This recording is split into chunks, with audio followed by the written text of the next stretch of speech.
Thanks for joining us. I guess I want to maybe start with a few questions and then obviously invite questions from the audience. What led to making this film? And were you still working at the ICTY at the time you made the film? Where did you get the statement from, all of that? Well, no, at the time I was working with and for XY Films. We were producing a television series on the impact that war crimes had on different communities in Bosnia. And a friend of mine, a journalist, Emil Suljevic,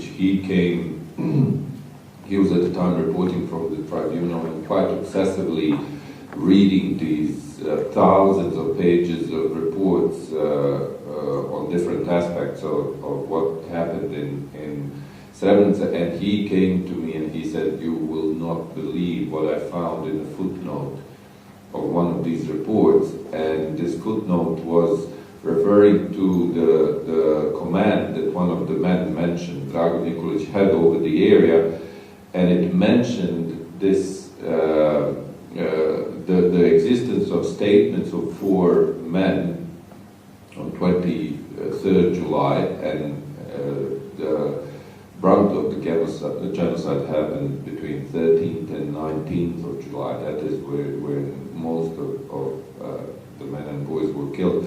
And he said, these are the statements that prove that these people were alive on 23rd, and it's the only written trace of anybody being alive out of these 8,000 people. And he said, what you will not believe is that it is a story of a Serb family, Serb man and his son, helping these 4 men who survived execution and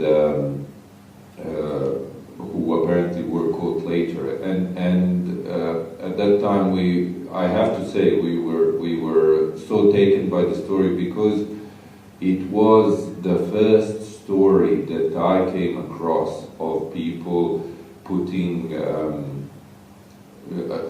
acting humanely in the context of Srebrenica genocide. Later, other stories emerged. There was a commander of one unit who was asked to send his men to help out with executions, who refused and had a major conflict with the commander of the area. But at that time, this was the first time that we heard of anything like that, and this is where we started investigating. And as I said, what struck us was when we got these statements and when we contacted the families, we realized that families had no clue. They had no idea that the tribunal had these documents. They had no idea what happened to their loved ones. And I have to say now, as you can imagine, I saw this film a number of times, but I was so struck by it because to this date, almost 4 years after the film was made, nothing has changed. Nothing. These 2 guys who took the statement still work for the state, because if you notice, one works for the revenue office, one works for the land records office, so they were in a way awarded with well-paid, stable jobs. While since then, 2 of these families were evicted from what was temporary accommodation given by the state because their homes are destroyed. And they still have no idea what happened to their loved. I'm struck, and towards the end of the film, it's the father of the young boy, Almir, says, "Those who did good in the face of evil have to hide." And he's referring to the 2 Serbs, Nesko and his son Slobodan, who saved. This actually reminds me of Jan Gross in his book Fear, which is about anti-Semitism in Poland after Auschwitz. He, in the introduction, writes about how shocked he was when he came across reports from rescuers saying, "Please, don't tell anybody that I rescued." because I'll face so much social ostracism. And so what the father of Almir says, this could only happen in our country. It actually happened in Poland after World War II. I guess I want to ask you whether you were surprised that they were still being ostracized by their neighbors, and surprised that they didn't want to be seen on camera. Well, I have to say that when I found out the location of the village, and I have to make a note, I'm not from that part of Bosnia, I'm from northwest Bosnia, so I don't know much about the area itself. But then the local producers we had on the ground, when they heard the name of the village, they said, man, that is such hard line area, because it was on the front line, and usually on the front line, because of the fact that there are casualties, the boys that are fighting for on the front line die, and this increases the antagonism towards the other. They said, how they dare to do this is beyond us, and especially because of the fact that both Neshko and his son Slobodan were members of the brigade which committed most of the genocide. So, and we thought, okay, they will probably be reluctant to speak to us. I have to say, I did not expect that they would be in any sort of problem with their community, but I thought that they would probably say, look, you know, we don't want to appear on camera. I expected that. But when we made the contact for the first time, they were so scared first of all, that we knew about it. Second of all, that we would come to the village. That they asked us to pose as a few men from nearby Tuzla interested in buying their old defunct tractor. So that is what we claimed to be doing there. And I have to add one thing that does not come across in the film. They are also suffering because of the fact that their community does not want to buy their crops. So they're quite poor. They're really struggling, despite the fact that they have this huge piece of land and used to live well until this happened. So when I saw that, I have to say, I was first of all disgusted. I was angry, but yes, I was surprised, because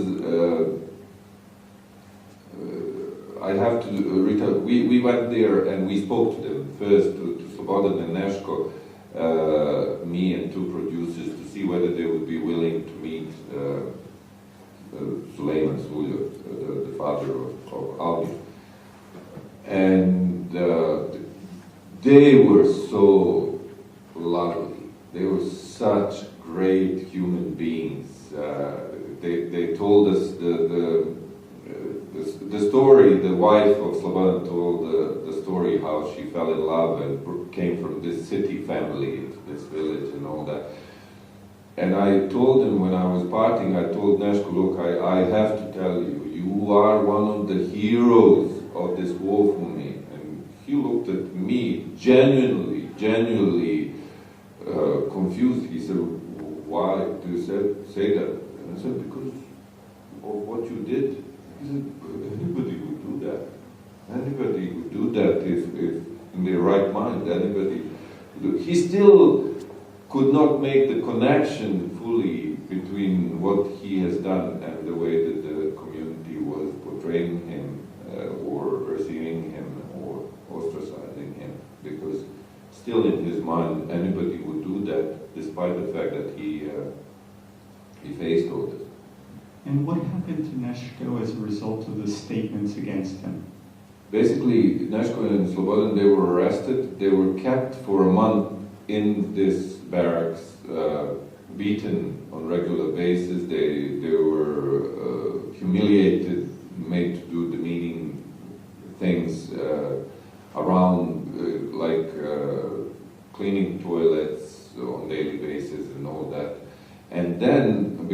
95 we are talking about. In August 95 there was a major offensive in the west of Bosnia by Croatian army and Bosnian army against Serb forces in the northwest of Bosnia.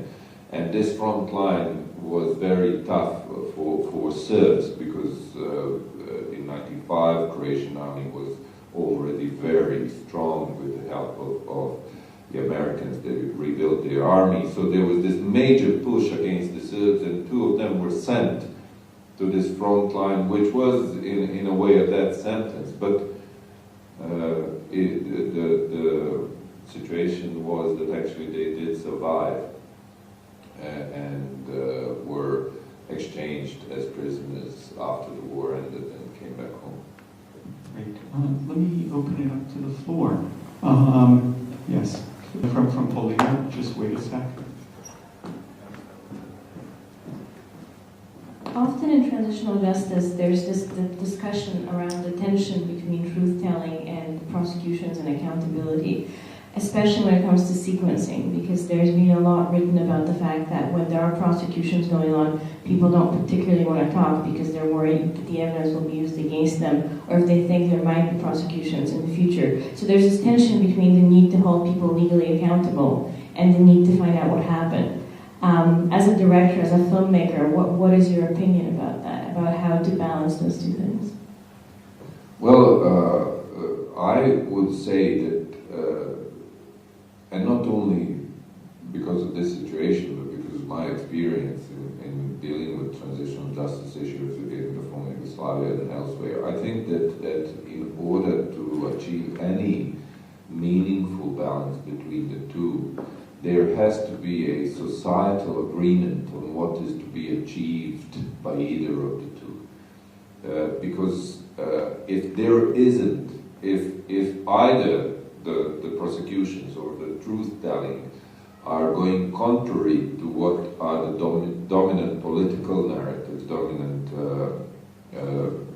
social narratives, historical narratives, then these processes are isolated. You don't have participation, and in the end, the results are very limited. And this can be seen in Bosnia so vividly now, after years of very robust prosecution at the ICTY local courts of different levels and countless different truth-telling exercises, and now we have even this very serious regional initiative for a truth commission.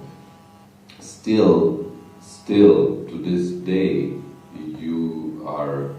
it is very difficult to find genuine engagement unless it is on individual level. People change their mind overnight and decide to tell everything they know, or they do it in sort of private settings, and as soon as it becomes public in any way, like the third person comes in, they are unwilling. And in this case, this is so obvious because the point is that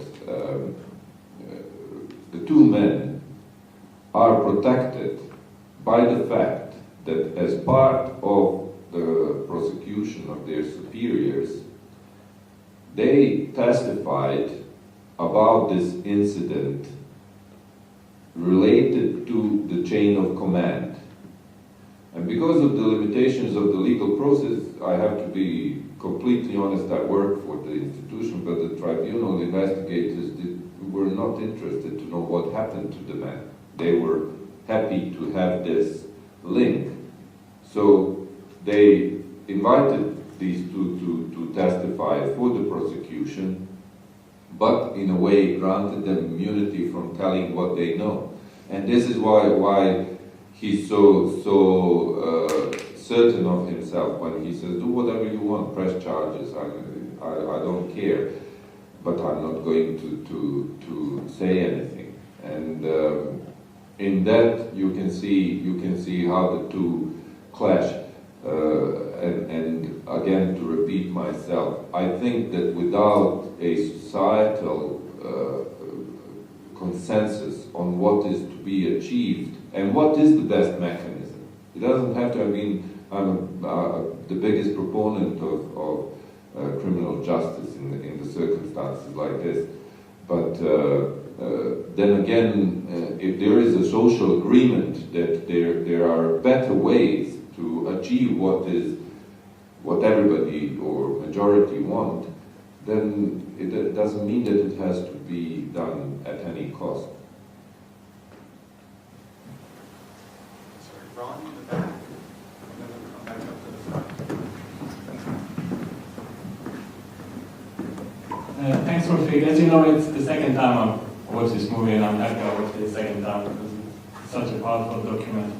I want to ask you about audiences and responses to the movie. So I guess the first question I would have is, when you were making the movie, I mean, you and your team and the company were making the movie, what audience did you have in mind? Were you thinking about, the Bosniaks, the Serbs, internationals, Americans? I mean, who were you sort of thinking about when you were making the film?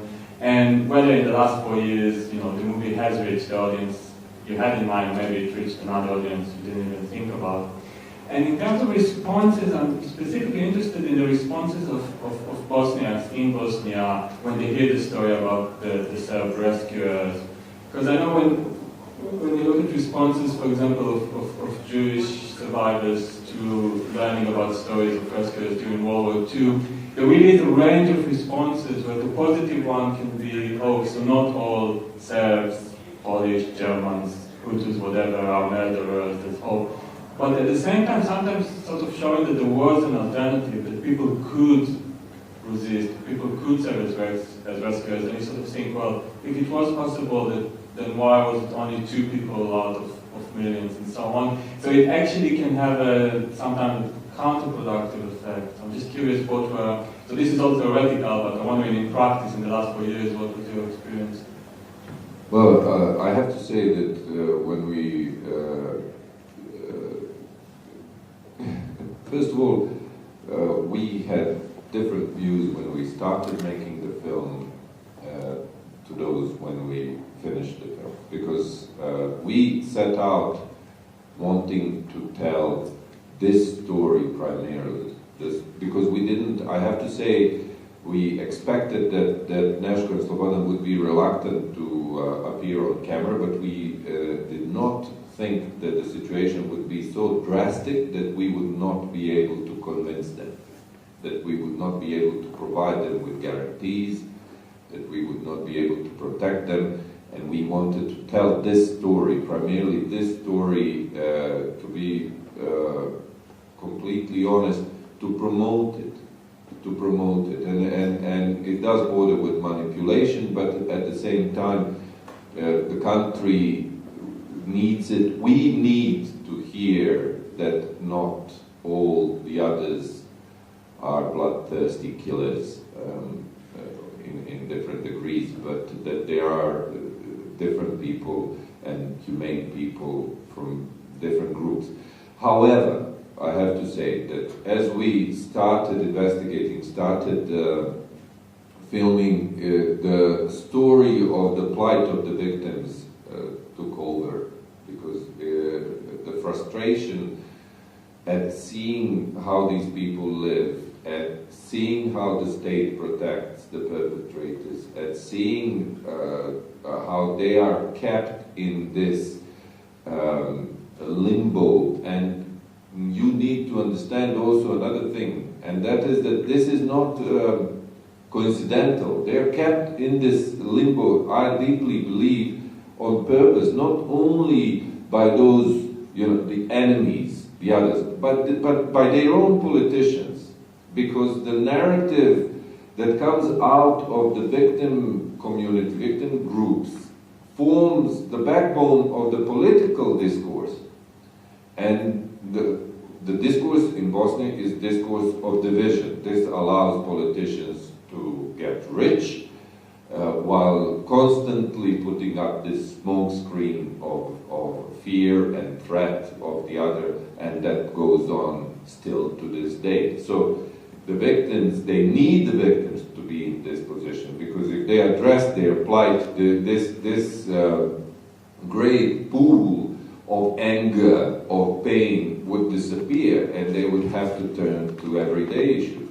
So, in a way, it took over in terms of what was the end result. So the main audiences were always, in our mind, I have to say, we're very Bosnia-centric in that regard, were Bosnians in the whole country. And the film was shown on public broadcaster in Bosnia, and we had screenings in Tuzla.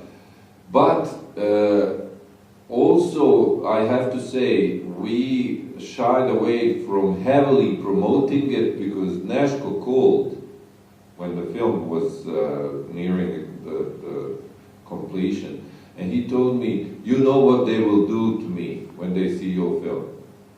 You know what will happen." So while wanting to promote it, I have to say, pulled a handbrake and did not promote it as much as we could have in Republika Srpska, particularly because you can understand that.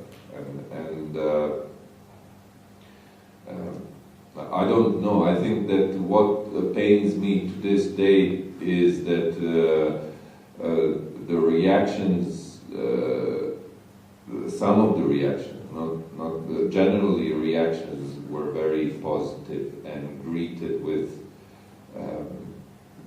positive debate.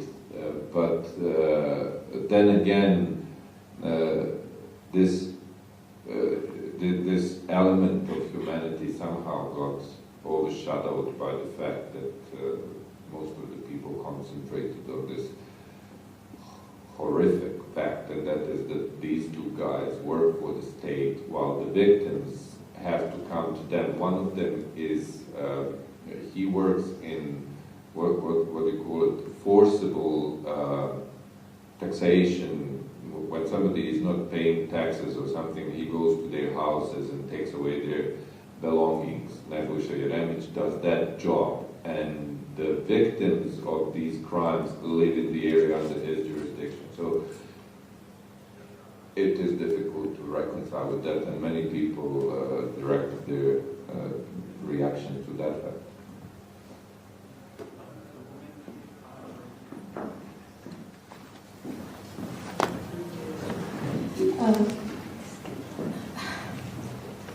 It's a great and powerful story, but while I was watching it, I was deeply disturbed by the fact that the women portrayed in this documentary contrasted so much with all the other stories I read about what happened to women during during the Bosnian genocide. So I couldn't reconcile this with all the other stories of rape camps and women rape. These women seem to have had it quite easy. As a matter of fact, even the father underlines this aspect at the moment. So I was wondering, is this story more narratable than other stories? Would a story that concerns the fate of 4 girls, would it be more difficult to tell, to transform it into a documentary or a film? Thank you. Well, I will tell you that during my time with X5 Films, I think I produced, wrote, and directed something close to 30 hours of documentary television material on the crimes that happened during the war and their impact, and very importantly, the way that the communities are trying to overcome that. Within that material, I think that, not now to quantify, it is almost blasphemic to, but a great deal goes to the stories of the suffering of women in the war. But if you know the story of Srebrenica genocide, this is not a film about Bosnia, overall Bosnia war and what happened there. Srebrenica genocide is very specific in that the target of the genocidal action were the men and boys. They were separated from women and children, and women and children were bused to the territory that was held by the Bosnian army, while all the captured men and boys were taken to a number of locations and executed. And this was done according to the judgments of the International Court of Justice and Tribunal in The Hague, with a view that in this very conservative, very patriarchal community in eastern Bosnia, by killing men, you ensured that the group would not survive in the area, which in fact happened, because the women had no means of organizing their lives without support, so they en masse went to different other parts of Bosnia, like Tuzla, Sarajevo, and only a very, very small number returned. So by targeting men, basically, the perpetrators made sure that the community would not survive. This is a specific story of Srebrenica. It is not that we avoided the plight of women at all, but in this situation, this was the scenario.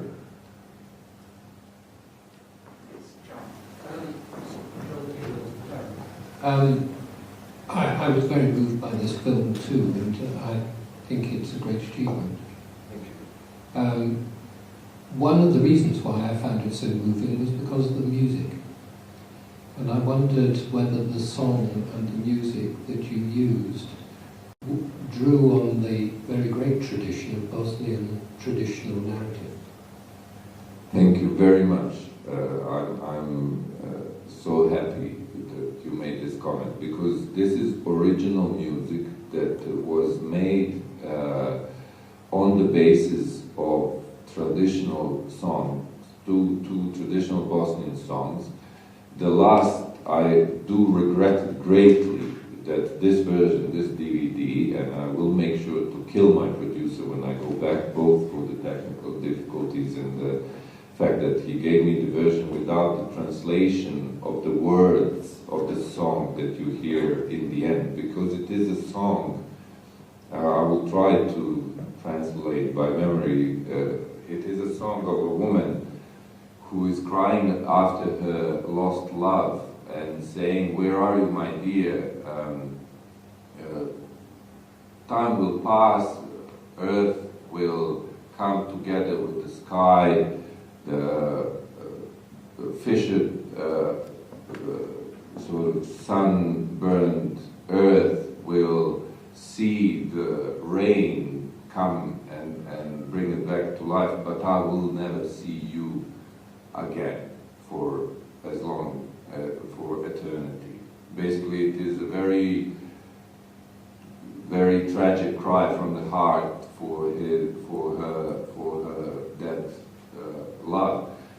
And the other song that is also a theme but does not have words in the film is about a boy telling his mother that he is going away, but he will be back.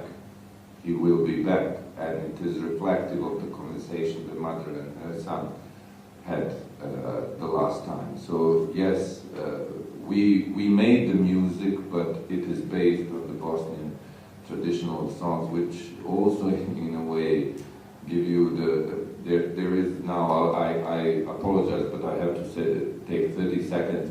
The traditional Bosnian music is called sevda, and it is so steeped in sadness that is unique in the former Yugoslavia for this, for its melancholy, and it reflects. I'm sad to say the unfortunate geostrategic position that Bosnia has, and in terms of fratricide, I had to. I wanted to make this intervention earlier, but Bosnians, if you want, the Bosnian Muslims live this story where the brothers, the Catholics, Croats and Orthodox Serbs in their narratives have this story which claims Bosnian Muslims to both sides. The Croats say, oh, you converted to Islam from Catholicism, while Serbs say, oh, you converted from Orthodoxy.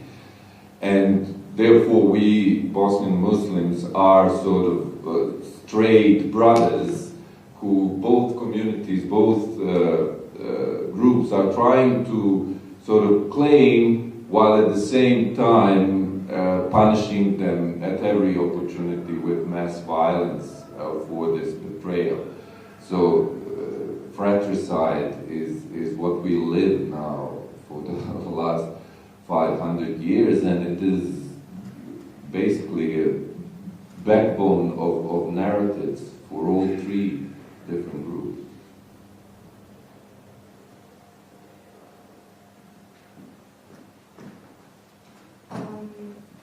Thank you for the talk. It was wonderful. Very moving. I wanted to ask, you were surprised by how Slobodan and his father was treated by their home community. That was 4 years ago. In the meantime, did you find an explanation for it? I have to say, I got the explanation there and then. The explanation was, and again I will reiterate, I was not so much surprised by the situation, but by the intensity of the hatred that they are now exposed to. Because I expected, yes, immediately after the war, during the war, immediately after the war, because of the violence and everything that happened, yes, of course, people will find it difficult to accept that you are helping the other while our boys are dying on the front line just a couple of kilometers away. But what I was stunned to see is that it somehow grew stronger, because what Neshko told me was that like 10-year-old kids would pass by him and spit on him. So these children were told by their parents, by their families, as to what a great act of betrayal Neshko and his son have committed. So I was stunned by the extent of it, intensity of it, and the fact that it lasted for so long. But then it is easy to explain when you know the context in Bosnia, when you know that the main political narratives, main political discourse is one of division, is one of still fortifying the prejudice, the hatred. So people find validation and justification for their hatred in what they hear every day, what they get from media, what is the common discourse, and it is easy for them to reinforce this. Let me ask, to jump in on that, is it also possible that some of Neshko's neighbors are shamed by his actions, and so in a sense it's their resentment against him? I mean, that becomes Jan Gross's explanation for the visceral nature of Polish anti-Semitism in a country that has no more, basically very few Jews left. You are, as Americans would say, right on the money. That is, in my opinion, that is the basis, the foundation of these feelings. Because, as somebody said in the film, first of all, it is presented for these reasons as helping the enemy army, while none of these men were with guns. They had a 15-year-old boy there.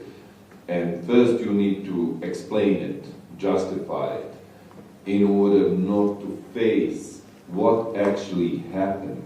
What actually happened, and that is that put the war aside, 8,000 boys and men were summarily executed. And everybody knows this. All these people are aware of this. as you can imagine, it takes an enormous degree of organization and logistical support in order to ship 8,000 people to different spots and over 5 days kill them, then bury them, then dig them up, rebury them to different other places. So these people are aware of what happened, and of course that I'm deeply convinced it is the feelings of shame that not only did they not act, but they were not even, they did not even question it, and ultimately they supported what was happening. And when they are faced with such drastically opposing view of the world, that you help another human being in a situation of need, I think that this is what fuels their anger, fuels their hatred of National Sloboda, and I think that there is no question about it. So in that sense, do you think that it is possible in any way to move forward until communities face the fact that different choices were possible and they didn't make those choices? Because there's very little emphasis placed on that. There's much more this kind of, you need to see the other as different, but actually... I think not only that it is possible, but I could now tell you for 2 hours my own experience of me coming back to my street for the first time to Prijedor, and people being scared of me because I worked for the tribunal, and they thought, okay, I'm coming now.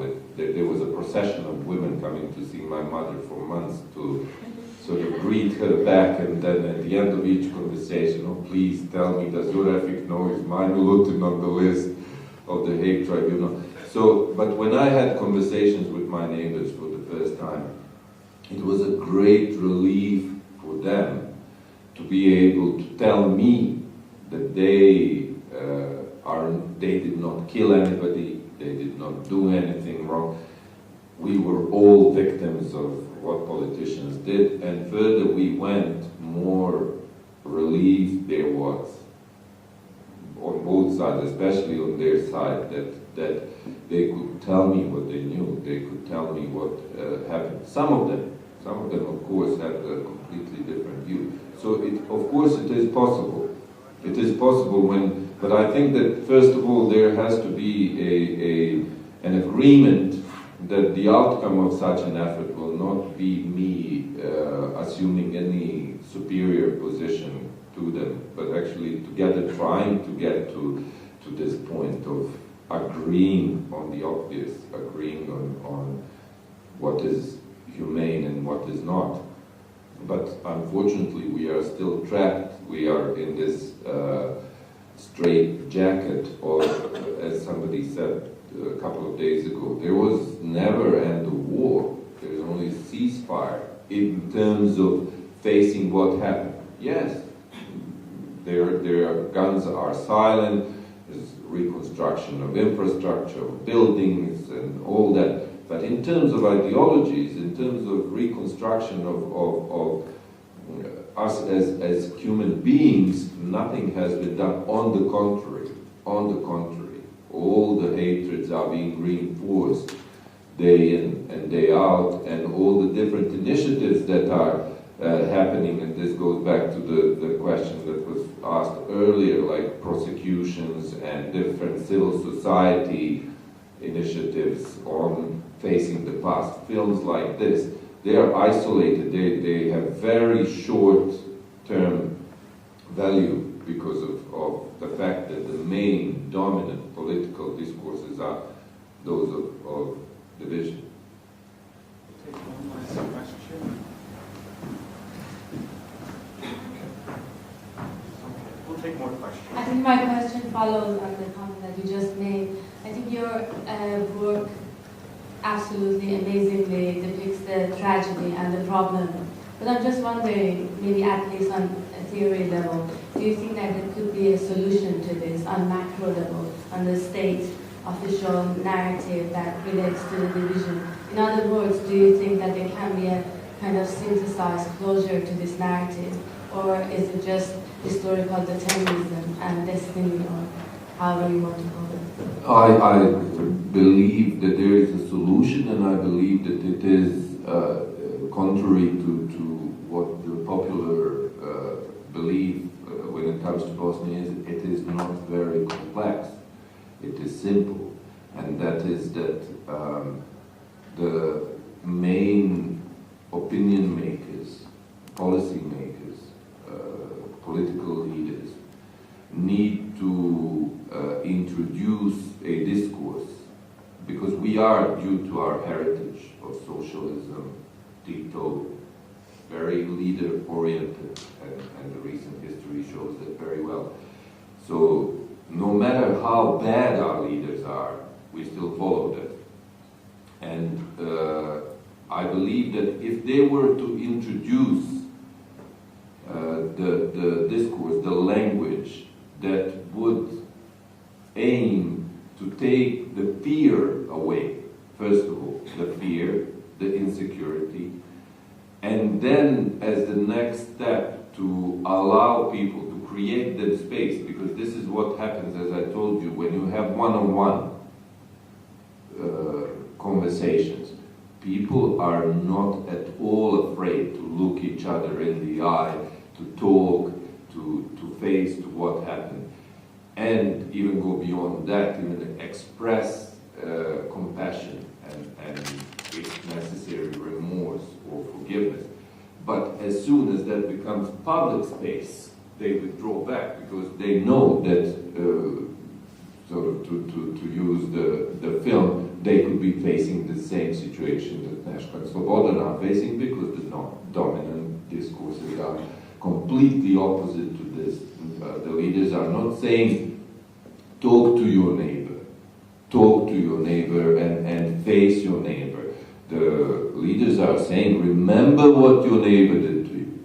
Remember, if you forget, if those foreigners who come here and tell you that we should be one country and blah, blah, blah, I will tell you, remember what they did. So I think that when you look at Bosnia, when you look at the body of transitional justice work that has been done, my God, has there ever on earth been more different mechanisms, tried, failed, tried again, some sort of partially succeeding, some succeeding in form but not in substance, some failing before they start, and so on and so forth. I mean, legislation,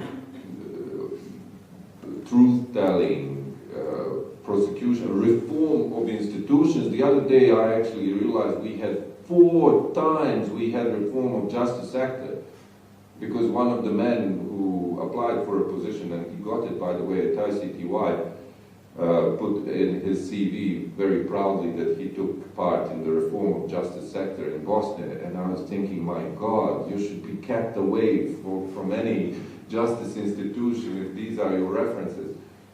So it's not for the lack of effort, it is not for the lack of resources, it is not for the lack of expertise in the end, but it is for the lack of social consensus that we want this, that we want to achieve reconciliation, for instance. It's been expelled from our discourse. Now, when you go there and you try to talk about reconciliation, people look at you with hostility, because there is this incredible thesis that people have not quarreled, so there is no need to reconcile, and victims will never reconcile with the perpetrator. So just don't speak about reconciliation.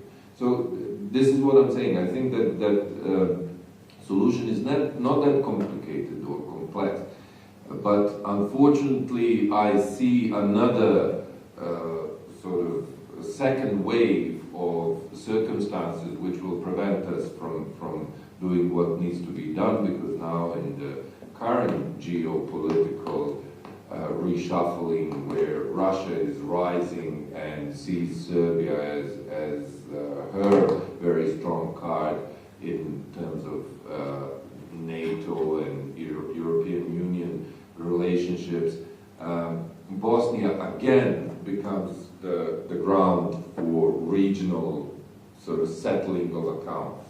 And we can see this, and the war is the golden goose of all the politicians who want to keep divisions in Bosnia, because that is all you need to do. Just refer back to the recent past and you will hear the pain, the fear, again, without any intention to actually address it, but just keep it alive.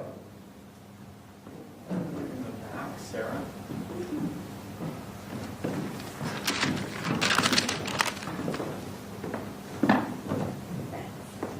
Thank you. It was a fascinating testimony. What caught my attention was the tit for tat between the two Serbian men who took the statements that started over the phone and then continued. They were basically unloading the responsibility onto each other. What I wanted to ask is, the documentary showed a very clear picture of who's the victim and a very clear picture of who are the perpetrators, and also those in between that he used to say his father and his father. My question is, are there new or more recent patterns of polarization and victimization maybe inside the Serbian community because of the fact of having to face the truth and responsibility and shame and unloading responsibility onto each other? And another brief question is, are you doing any work on the destruction of homes in Bosnia? Because I saw a scene in the movie where they were describing here was the house and the rooms. Thank you. Well, first of all, I'm currently doing a different kind of work for the tribunal, so no is the short answer. We have done some, but I have to say that when you were in Bosnia, somehow the home destruction and even expulsion of people come so far down the ladder in terms of what crimes have been committed that you don't really seriously consider it until it emerges as part of a story of somebody.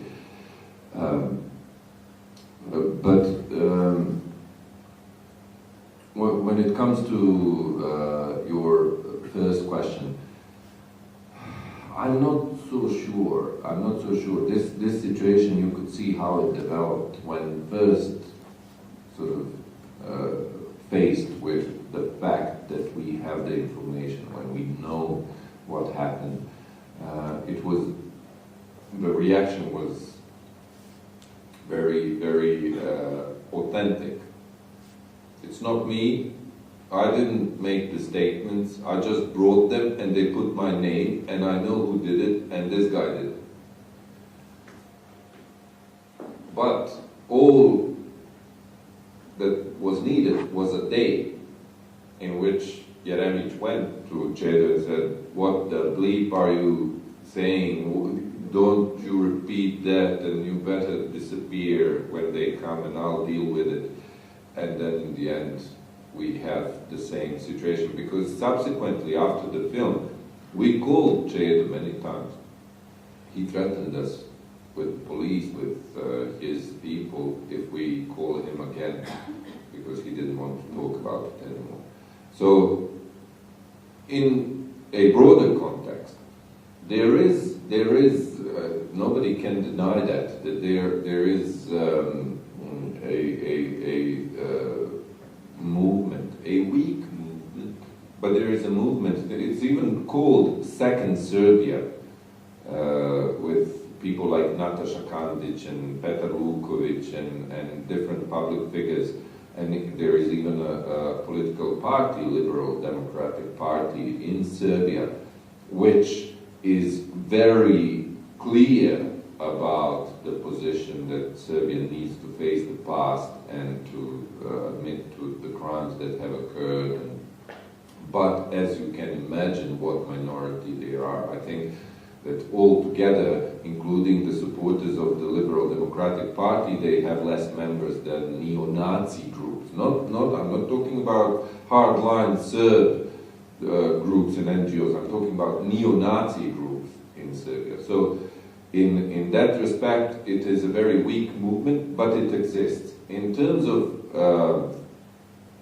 inter-Serb dialogue, and I would say, I have to say, Sabina is here, she can speak to that maybe even better than I can.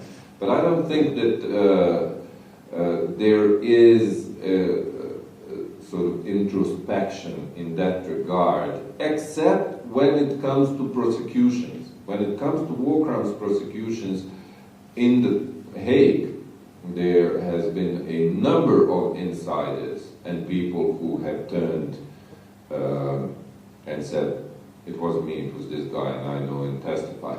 But also, very significantly, this all happened during what I call the promise of justice, this window that coincided with the fall of Milosevic and lasted all the way until 2006 sometime.